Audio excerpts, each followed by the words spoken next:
नमस्कार, आप सभी का स्वागत है यूथ अध्ययन के चैनल पे। देखिए एक बार फिर से मैं आप सभी के बीच हिमाचल प्रदेश पुलिस कांस्टेबल परीक्षा के लिए करंट अफेयर का पार्ट 2 लेके आ चुका हूं।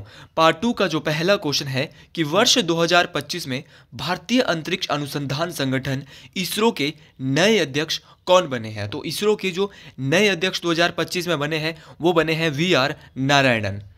देखिए अगर मैं बात करता हूँ वी.आर. नारायणन की, तो ये जो है वो इसरो के नए अध्यक्ष बनाए गए हैं। मोस्ट इंपॉर्टेंट क्वेश्चन रहेगा पुलिस एग्जाम के लिए। देखिए अगर इसरो की बात करें तो इसरो की जो स्थापना है वो 15 अगस्त 1969, तो याद रखना है 15 अगस्त 1969 को इसरो एस्टेब्लिश्ड होता है।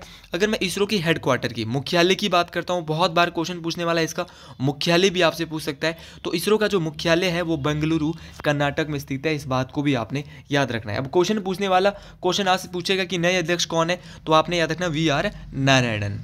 अगले क्वेश्चन की बात करते हैं। अगला क्वेश्चन बहुत इंपॉर्टेंट है कि वर्ष 2025 में कुल कितने लोगों को पद्म पुरस्कार दिए गए हैं। तो अगर बात करते हैं पद्म पुरस्कारों की, तो कुल 139 लोगों को पद्म पुरस्कार 2019 में दिए गए हैं। देखिए अगर पद्म पुरस्कारों की बात करें तो इसका जो ऐलान हुआ था वो गणतंत्र दिवस कब होता है, 26 जनवरी को। तो उस दिन जो है इसका ऐलान किया गया था और पूर्व संध्या पर 2025 के लिए ये बात कही गई थी कि 139 लोगों को जो है पद्म पुरस्कार दिए जाएंगे। देखिए जो पद्म पुरस्कार होते हैं इसकी 3 श्रेणियां होती है, पद्म विभूषण, पद्म भूषण और पद्मश्री। सबसे बड़ा पद्म विभूषण होता है, फिर पद्म भूषण होता है, फिर पद्मश्री होता है। तो पद्म विभूषण जो साल 2025 में मिला है वो 7 लोगों को मिला है। मोस्ट इंपॉर्टेंट है, इनमें से नाम भी आपको मैं याद करा वाला हूं। पद्म भूषण जो है वो 19 लोगों को मिला है और पद्मश्री जो है वो 113 लोगों को मिला है। अगर आप भी एचपी पुलिस कांस्टेबल परीक्षा की तैयारी कर रहे हो तो जुड़िए हमारे साथ मात्र और मात्र 499 रुपए में। हम दे रहे हैं आपको लाइव प्लस। अगर आप लाइव नहीं देख सकते तो सेम क्लास को रिकॉर्डेड फॉर्म में आपको मिलने वाली है और साथ में आपको फ्री मॉक टेस्ट मिलने वाले हैं जो कि बहुत ज़्यादा इंपॉर्टेंट आपको एग्जाम के लिए रहने वाले हैं। अगर आप हमारे साथ जुड़ना चाहते हैं तो जुड़िए इस नंबर पर 7876145409। अब इस नंबर पर कॉन्टैक्ट कर सकते हैं। ये बैच आपके लिए बहुत ज़्यादा लाभकारी होने वाला है। अगर यहाँ पर बात करें पद्म विभूषण की, तो पद्म विभूषण 7 लोगों को दिए गए, पद्म भूषण जो है 19 लोगों को मिले और पद्मश्री जो है वो 113 लोगों को मिले। अब क्वेश्चन पूछने वाला क्वेश्चन पूछेगा कि भारत का दूसरा सर्वोच्च सम्मान कौन सा है। तो दूसरा सर्वोच्च सम्मान पद्म विभूषण है, तीसरा पद्म भूषण है और तीसरा पद्मश्री। और पहला सबसे बड़ा जो सर्वोच्च सम्मान है वो कौन सा है, भारत रत्न है। तो 4 शीर्ष सम्मान मैं आपको भारत के बता चुका हूँ। देखिए जो ये पुरस्कार है वो विभिन्न क्षेत्रों में असाधारण योगदान के लिए नागरिकों को दिए जाते हैं। क्वेश्चन पूछने वाला क्वेश्चन यहाँ से ये भी पूछेगा कि जो पद्म पुरस्कार जो साल 2025 में दिए गए वो कुल कितने महिलाओं को मिले। ये भी मोस्ट इंपॉर्टेंट क्वेश्चन बनता है। तो अगर मैं पद्म पुरस्कार में विजेताओं की बात करता हूँ, उसमें महिलाओं की बात करता हूँ, तो कुल 23 महिलाओं को। तो ये बहुत बड़ी बात है कि महिलाओं को भी जो है पद्म पुरस्कार जो है वो दिए जा रहे हैं और 23 महिलाओं को साल 2025 में पद्म पुरस्कार मिले हैं। देखिए इसमें जो है जो पद्म पुरस्कारों की श्रेणी में है वो 10 विदेशी भी है, जिसमें NRIO, PIO और OCI कैटेगरी के भी लोग हैं। तो आपने याद रखना है कि 10 विदेशी लोग जो कि भारत से है लेकिन वो विदेशों में रहते हैं या भारत के लिए उन्होंने कुछ अच्छा कार्य किया है, तो कितने विदेशी, तो याद रखना 10 विदेशी को इस साल पद्म पुरस्कार मिले हैं और 23 महिलाओं को जो है इस साल 2025 में पद्म पुरस्कार दिए गए। और कुल जो है आपने याद रखना है, बहुत इंपॉर्टेंट है, 139 लोगों को जो है ये पुरस्कार दिया गया है। ये मोस्ट इंपॉर्टेंट बात रहने वाली। देखिए अगर पद्म विभूषण की बात करें, देखिए पद्म भूषण और पद्मश्री सभी यहां पर याद होते भी नहीं है 19 और 113, लेकिन यहां से क्वेश्चन ये जरूर पूछा जा सकता है कि 7 कौन से व्यक्ति है जिनको पद्म विभूषण मिला है। तो उन 7 विजेताओं के नाम मैं आपको बताना चाहता हूं। तो उनमें जो सबसे पहले है वो है दुव्वर नागेश्वर रेड्डी। तो दुव्वर नागेश्वर रेड्डी जो है इनको चिकित्सा के क्षेत्र में जो है वो पद्म विभूषण दिया गया है। ये तेलंगाना से आते हैं। उसी प्रकार आपके न्यायमूर्ति जो सेवानिवृत्त है, ये रिटायर हो गए, श्री जगदीश सिंह खेर, ये लोक कार्य चंडीगढ़ से है, इस बात को आपने याद रखना है। और श्रीमती कुमुदनी रजनीकांत लखिया, ये नाम आपको याद रखना है, पूछा जा सकता है, ये गुजरात जिले से संबंध रखती है। श्री लक्ष्मी नारायण सुब्रमण्यम इनको भी कला के क्षेत्र में मिला है, और कुमुदनी रजनीकांत लखिया को भी जो है ऐसे नाम पुलिस के परीक्षा में देखने को जरूर मिल सकते हैं। और अन्य परीक्षा भी जो आपको होने वाली है, एक दिवसीय परीक्षा, वहां पर ये सभी काम आने वाले हैं। अगले हैं MT वासुदेवन नायर, इनको मरने के बाद मिला, और साहित्य और शिक्षा के लिए इनको मिला, ये केरल से आते हैं। लक्ष्मी नारायण सुब्रमण्यम, इनको भी जो है मिला है।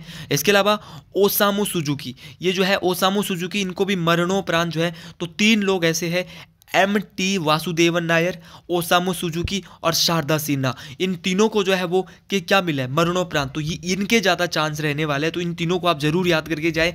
MT वासुदेवन नायर जिनको मरणोपरांत मिला है साहित्य और शिक्षा के क्षेत्र में, ओसामू सुजुकी और शारदा सिन्हा। अगला प्रश्न बहुत ही इंपॉर्टेंट रहने वाला है कि राष्ट्रीय युवा दिवस 2025 कब मनाया गया। देखिए, राष्ट्रीय युवा दिवस 2025 जो है वो हर वर्ष 12 जनवरी को, और इस साल भी 12 जनवरी को ही मनाया गया। लेकिन ये राष्ट्रीय युवा दिवस 12 जनवरी को मनाया जाता है। अब क्वेश्चन पूछने वाला क्वेश्चन यहाँ से ये पूछ सकता है कि जो भारत में जो महानतम ये किसके लिए मनाया जाता है। तो भारत की महानतम और दार्शनिक और आध्यात्मिक जो नेता स्वामी विवेकानंद जी की जो जयंती थी, तब से लेकर हर साल कब से, तो ये भी क्वेश्चन पूछा जाता है कि राष्ट्रीय युवा दिवस कब से शुरू किया गया है। तो जो स्वामी विवेकानंद जी थे 1985 से, इनकी जो जयंती है वो हर साल जो है मनाई जाती है, राष्ट्रीय युवा दिवस के रूप में मनाई जाती है। तो आपने ये भी याद रखनी है कि राष्ट्रीय युवा दिवस की जो जयंती है वो किसके लिए मनाई जाती है। तो याद रखना, स्वामी विवेकानंद जी के लिए मनाई जाती है। और हर साल किसी ना किसी दिवस की थीम होती है। तो इस बार जो राष्ट्रीय युवा दिवस की जो थीम थी वो था राष्ट्र निर्माण के लिए युवा सशक्तिकरण। तो याद रखना है, बहुत बहुत इंपॉर्टेंट है, राष्ट्रीय निर्माण के लिए युवा सशक्तिकरण जो है इस साल की राष्ट्रीय युवा दिवस की थीम थी, जो कि 12 जनवरी को स्वामी विवेकानंद की जयंती पर मनाया गया। अगले क्वेश्चन की बात करते हैं कि केंद्रीय रिजर्व पुलिस बल CRPF के महानिदेशक के रूप में किसे नियुक्त किया गया है। तो मोस्ट इंपॉर्टेंट क्वेश्चन रहने वाला है। तो देखिए, पुलिस का पेपर के लिए ये क्वेश्चन यहाँ पे मुझे लगता है बहुत इंपॉर्टेंट है। तो CRPF के जो महानिदेशक है, इसके रूप में जो नियुक्त किया गया है वो ज्ञानेंद्र प्रताप सिंह। तो याद रखना है, और देश का एकमात्र केंद्रीय पुलिस बल जो है वो CRPF है। आपको याद रखना है कि ज्ञानेंद्र प्रताप सिंह को जो है वो CRPF के नए महानिदेशक के रूप में नियुक्त किया गया। इस बात को आपने याद रखना है। देखिए, अगर मैं बात करता हूं तो 18 जनवरी 2025 को भारत सरकार ने ज्ञानेंद्र प्रताप सिंह को केंद्रीय पुलिस बल का महानिदेशक या DGP तो नियुक्त किया है। तो इस बात को आपने याद रखना है, DG। तो ये मोस्ट इंपॉर्टेंट है। डायरेक्टर जनरल ये बने हैं, किसके बने हैं, CRPF के बने हैं। तो केंद्रीय पुलिस, क्वेश्चन ये भी आ सकता है कि वर्तमान में केंद्रीय रिजर्व पुलिस बल CRPF का महानिदेशक कौन है। तो आपको याद रखना है, ज्ञानेंद्र प्रताप सिंह है, जिनको 18 जनवरी 2025 को इस पोस्ट पर जो है नियुक्त किया गया है। अगर मैं बात करता हूं, यहाँ से क्वेश्चन CRPF के बारे में भी पूछा जाता है। तो CRPF जो है एक केंद्रीय रिजर्व पुलिस बल है। इसकी जो स्थापना हुई थी वो 27 जुलाई 1939 को हुई थी। तो ये भी आपको याद रखना है। ये CRPF की जो एस्टेब्लिश्ड कब हुआ था, तो ये एस्टेब्लिश्ड हुआ था 27 जुलाई 1939। बहुत बार इसका मुख्यालय पूछा जाता है। तो इसका मुख्यालय जो है नई दिल्ली में है। याद रखना है, CRPF का जो मुख्यालय है वो नई दिल्ली में है। मोस्ट इंपॉर्टेंट है, परीक्षाओं में काम आने वाला क्वेश्चन है। अगले क्वेश्चन की ओर जाते हैं। अगला क्वेश्चन इससे भी अच्छा रहने वाला है कि खो खो विश्व कप 2025 में पुरुष और महिला वर्ग का खिताब किसने जीता। तो देखिए, खो खो विश्व कप हुआ था 2025 में, और कौन सा संस्करण था, पहला संस्करण था। ये 2025 में हुआ था, कहाँ पर हुआ था, भारत में ही हुआ था, क्योंकि भारत में ही सबसे ज़्यादा खो खो का क्रेज भी है। तो खो खो विश्व कप 2025 में जो आयोजित हुआ है वो भारत में हुआ था। इस बात को आपने याद रखना है। अब अगर खो खो विश्व कप के कुछ इंपॉर्टेंट पॉइंट्स की मैं बात करता हूँ, तो जो इसमें इंपॉर्टेंट पॉइंट रहने वाला है कि ये कौन सा संस्करण हुआ था इस बार 2025 में। तो ये पहला सेशन था, पहला संस्करण था। मेजबान देश मैं आपको बता चुका हूँ भारत था। आयोजन स्थल कहाँ था, तो खो खो का जो विश्व कप इस साल हुआ था वो कहाँ पर आयोजित हुआ था, वेन्यू कहाँ था, तो ये था भाई इंदिरा गांधी स्टेडियम। और इंदिरा गांधी स्टेडियम कहाँ पर है, नई दिल्ली। तो आयोजन स्थल जो है इंदिरा गांधी स्टेडियम नई दिल्ली था। इस बात को आपने याद रखना है। और आयोजन की तिथि, क्वेश्चन पूछने वाला क्वेश्चन ये भी पूछ सकता है कि खो खो विश्व कप भारत में हुआ, पहला संस्करण था, लेकिन आप इंदिरा गांधी स्टेडियम में हुआ, नई दिल्ली में, लेकिन कब से कब तक आयोजित हुआ, क्वेश्चन ऐसे भी आता है। तो याद रखना, 13 जनवरी से 19 जनवरी तक जो है खो खो विश्व कप जो है भारत में आयोजित किया जाता है। इस बात को आपने याद रखना है। ये भी मोस्ट इंपॉर्टेंट क्वेश्चन रहने वाला है। देखिए, अगर मैं इसमें कुछ इंपॉर्टेंट पॉइंट की बात करूं तो विजेता पुरुष और महिला वर्ग दोनों में जो है भारत ने ही जो है जीत कब्जाई है। तो ये भी आपको याद रखना है। विजेता में चाहे पुरुष में टीम बोलो चाहे महिला वर्ग बोलो, दोनों में जो है भारत की जीत हुई है। इस बात को आपने याद रखना। अगर मैं उप विजेता टीम की बात करता हूँ, महिला वर्ग वर्ग में भी और पुरुष वर्ग में भी। तो हमारा पड़ोसी देश नेपाल, तो नेपाल जो है जो खो खो का जो आयोजन हुआ था उसमें उप विजेता रहा था भारत में। मोस्ट इंपॉर्टेंट है। अब क्वेश्चन पूछने वाला पूछेगा कि जो भारत में जो खो खो का जो वर्ल्ड कप हुआ था उसमें जो भारतीय टीम की जो महिला टीम थी खो खो की उसके कप्तान कौन थी? तो इनका नाम था प्रियंका इंगले। क्या नाम था? प्रियंका इंगले। और पुरुष टीम का कैप्टन कौन था? तो वो था प्रतीक वाइकर। तो प्रतीक वाइकर और प्रियंका इंगले दोनों नाम आपको याद रखने हैं, दोनों के दोनों नाम परीक्षा में पूछे जाएंगे। और शुभंकर जो है वो कौन सा है? तारा और तेजस। बहुत इंपॉर्टेंट क्वेश्चन है, स्टार मार्क कर लो कि भारत में जो खो खो का विश्व कप हुआ था नई दिल्ली में इंदिरा गांधी स्टेडियम में, उसका जो शुभंकर था वो क्या था? तो वो था तारा और तेजस। और साथ में अगर आपको मैं बताना चाहूँ हमारे टेट के भी बैचेज चल रहे हैं, टेट परीक्षाओं के जो हमारे बैचेज है वो भी रनिंग में चल रहे हैं। वहाँ पे टेट या कमीशन किसी भी एग्जाम्स में अगर आप हमारे साथ जुड़ना चाहते हैं तो 7876145409 आप इस नंबर पे कांटेक्ट कर सकते हैं हमारे साथ जुड़ने के लिए। देखिए अगले क्वेश्चन की बात करते हैं, लेकिन अगला क्वेश्चन उससे भी इंपॉर्टेंट है जो हमने पिछला क्वेश्चन पढ़ा। पिछला क्वेश्चन हमने खो खो से पढ़ा था, खो खो विश्व कप से क्वेश्चन पुलिस परीक्षा में या किसी अन्य परीक्षा में देखने को आपको मिल सकता है। अगला क्वेश्चन बोल रहा है कि जनवरी 2025 में किन खिलाड़ियों को मेजर ध्यानचंद खेल रत्न पुरस्कार से सम्मानित किया गया? तो पहले तो आपको ये पता होना चाहिए कि जो मेजर ध्यानचंद खेल रत्न पुरस्कार है उसका पुराना नाम क्या था। तो मेजर ध्यानचंद खेल रत्न पुरस्कार का जो पुराना नाम था वो राजीव गांधी खेल रत्न पुरस्कार था। तो इस बात को आपने याद रखना कि राजीव गांधी खेल रत्न पुरस्कार का जो नया नाम है वो मेजर ध्यानचंद खेल रत्न पुरस्कार हो चुका है। मेजर ध्यानचंद खुद एक हॉकी के जादूगर, तो याद रखना भारत में हॉकी के जादूगर के नाम से किसे जाना जाता था? स्पोर्ट्स से ये क्वेश्चन आपको पुलिस परीक्षा में आ सकता है क्योंकि वहाँ पे स्पोर्ट्स आपको दिया गया है, तो क्वेश्चन यहाँ से जरूर बनने वाला है। तो 2025 में जो ये मोस्ट इंपॉर्टेंट क्वेश्चन है 3 स्टार मार्क मेरी ओर से लगा दीजिए क्योंकि ये क्वेश्चन बहुत इंपॉर्टेंट रहने वाला है और पुलिस परीक्षा में ये क्वेश्चन आपको देखने को मिल सकता है। कॉपी पेन ले लीजिएगा और उसमें नोट डाउन कर लो भाई, ये सीरीज आपके लिए बहुत इंपॉर्टेंट रहने वाली है। और अगर आप ये सीरीज कंटिन्यू चाहते हैं तो कमेंट बॉक्स में जरूर हर हर महादेव जरूर लिखेंगे और इस वीडियो को ज़्यादा से ज़्यादा लोगों तक शेयर करेंगे।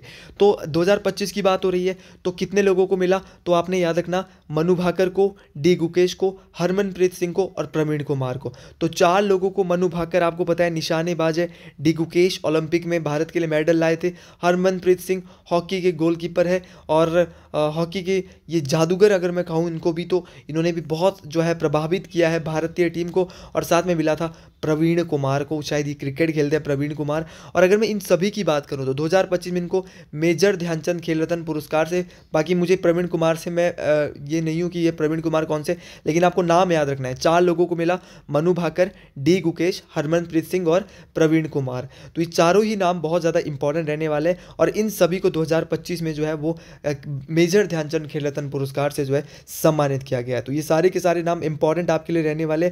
अगला क्वेश्चन है कि पेंगुइन जागरूकता दिवस 2025 कब मनाया गया?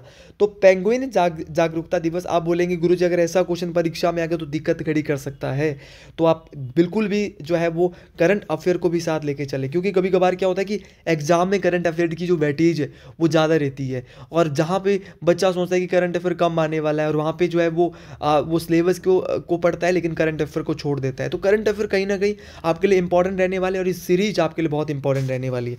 तो पेंगुइन जागरूकता दिवस जो है वो 2025 में 20 जनवरी कब मनाया गया था भैया? 20 जनवरी को मनाया गया था, इस बात को आपने याद रखना। तो पेंगुइन जागरूकता दिवस भूलेंगे नहीं, कब मनाया गया? 20 जनवरी। अच्छा जी, 10 जनवरी को क्या मनाया जाता है? तो 10 जनवरी को भैया विश्व हिंदी दिवस, क्या मनाया जाता है? विश्व हिंदी दिवस मनाया जाता है।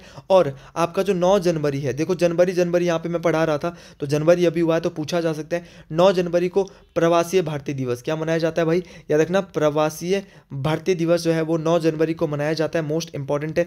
राष्ट्रीय बालिका दिवस, तो राष्ट्रीय बालिका दिवस आपका 24 जनवरी।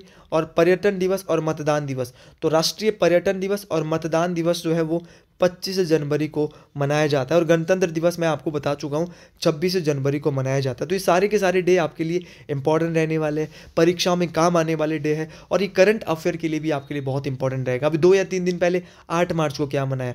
तो 8 मार्च को मनाया अंतर्राष्ट्रीय महिला दिवस। क्या मनाया? अंतर्राष्ट्रीय इंटरनेशनल वुमेन्स डे। लेकिन कल के लिए क्वेश्चन पूछने वाला क्वेश्चन पूछेगा राष्ट्रीय महिला दिवस कब मनाया जाता है? तो अंतर्राष्ट्रीय महिला दिवस तो सब लोग जानते हैं क्योंकि ये बहुत इंपॉर्टेंट क्वेश्चन है। अंतर्राष्ट्रीय महिला दिवस वाला कि 8 मार्च को होता है, लेकिन बहुत लोग ये भूल जाते हैं कि 13 फरवरी को क्या मनाया जाता है, राष्ट्रीय महिला दिवस, नेशनल वुमेंस डे मनाया जाता है। तो इस बात को आपने याद रखना है, सारी बातें इंपॉर्टेंट है, डेज कोई सा भी आपको उठ सकता है, इंपॉर्टेंट डेज पुलिस के परीक्षा में रहने वाले।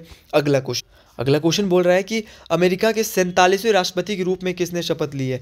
तो डोनाल्ड ट्रंप के द्वारा जो है वो अमेरिका के 47वें, ये याद रखना है। देखो डोनाल्ड ट्रंप तो सब याद रखेंगे, लेकिन ये बहुत कम याद रखेंगे कि डोनाल्ड ट्रंप अमेरिका के कितने नंबर के राष्ट्रपति बने हैं। तो याद रखना 47वें राष्ट्रपति जो है डोनाल्ड ट्रंप जो है वो अमेरिका के बने हैं, इस बात को आपने याद रखना है। देखिए इनके द्वारा ओथ ली गई है 47th प्रेसिडेंट के रूप में। अमेरिका के जो राष्ट्रपति होते हैं उनका जो निवास स्थान है वो व्हाइट हाउस अमेरिका में है। देखिए इंपॉर्टेंट पॉइंट, अगर मैं डोनाल्ड ट्रंप से बात करता हूँ, ये दूसरे बार लगातार अमेरिका के राष्ट्रपति बने, इस बात को आपने याद रखना। इनको कब बनाया गया एग्जैक्ट याद रखना है, तो इनको 20 जनवरी 2025 जिस दिन पेंगुइन जागरूकता दिवस था, उसी दिन जो है डोनाल्ड ट्रंप ने अमेरिका के 47वें राष्ट्रपति के रूप में क्या ली थी भैया, शपथ ली थी। इस बात को आपने याद रखना है। और इस शपथ में जो ग्रहण में जो भारत का जो प्रतिनिधित्व किया था, क्वेश्चन ये भी आ सकता है कि जो अमेरिका में जो डोनाल्ड ट्रंप का जो राष्ट्रपति में जो शपथ ग्रहण समारोह हुआ था, उसमें भारत की ओर से किसके द्वारा जो है निम्नलिखित में से जो है भाग लिया गया था, तो वो लिया गया था भारत के विदेश मंत्री। तो भारत के विदेश मंत्री फॉरेन मिनिस्टर कौन है, वो है डॉक्टर एस जयशंकर। तो याद रखना है डॉक्टर एस जयशंकर के द्वारा जो है वो यहाँ पर भाग लिया जाता है। ये क्या है, भारत की विदेश मंत्री है, इस बात को आपने याद रखना है, बड़ा नाम है, यहाँ से भी क्वेश्चन में परीक्षा में क्वेश्चन बन सकता है। अगले क्वेश्चन की बात करते हैं कि दिल्ली की नई मुख्यमंत्री या चीफ मिनिस्टर कौन बनी है। देखिए अचंभित लोग हो गए थे, सोचा था सभी लोगों ने कि प्रवेश वर्मा को दिल्ली का मुख्यमंत्री बनाया जाएगा, लेकिन मुख्यमंत्री बनाया गया रेखा गुप्ता को, और यही करती है BJP party. BJP party Bharat की नहीं अपितु पूरे विश्व की सबसे बड़ी लोकतांत्रिक पार्टी है, इस बात को आपने याद रखना। 20 फरवरी 2025 को रेखा गुप्ता ने बीजेपी की जो है वो नई दिल्ली में बीजेपी ने दिल्ली की नई मुख्यमंत्री के रूप में शपथ ली है। तो आपने याद रखना ओथ ली है भैया 20 फरवरी 2025 को। तो क्वेश्चन ये भी आ सकता है दिल्ली की नई मुख्यमंत्री कौन बनी, बोलेंगे रेखा गुप्ता। शपथ कब ली है, 20 फरवरी 2025। क्वेश्चन ये भी पूछा जा सकता है कि बीजेपी कितने साल बाद सत्ता में आई, तो बीजेपी जो है वो 27 साल बाद जो है वो दिल्ली में सत्ता में आए हैं। और वह जो है वो दिल्ली के किस विधानसभा सीट से, तो दिल्ली का एक शालीमार बाग विधानसभा सीट है, वहाँ से पहली बार जो है सीएम बनी और वहीं से उनको जो है वो मुख्यमंत्री भी बना दिया गया। तो यही यहाँ पर स्ट्रेटजी रहती है बीजेपी पार्टी की। तो आज के लिए इतना ही, मिलते हैं अगली वीडियो में करंट अफेयर में बहुत जल्द। वीडियो पसंद आई है तो कमेंट बॉक्स में जरूर लिखें Har Har Mahadev to all students, Har Har Mahadev.